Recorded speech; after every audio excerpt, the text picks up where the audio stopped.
அதிகமா பட்டுரும். ஸோ அது எப்படி இருக்கும் அப்படின்னு ஒரு ரஃப்பான ஒரு இமேஜ் நீங்க வந்து பார்க்கலாம். ஸோ இந்த மாதிரி கால்ல அப்படியே இதோ இந்த கால் பாருங்க.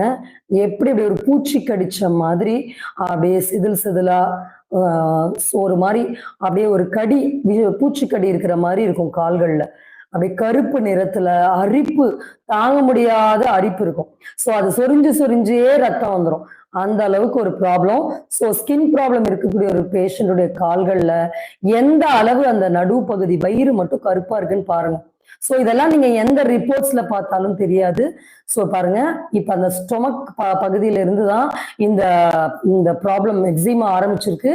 ஸோ இந்த எக்ஸிமா எப்படி அப்படியே ஸ்ப்ரெட் ஆயிட்டு இதெல்லாம் முதுகு தண்டுவட பகுதி அப்படியே எலும்புல போய் அப்படியே இருக்குது. ஸோ இதெல்லாம் வந்து குரானிக்கான ஸ்கின் ப்ராப்ளம் இது.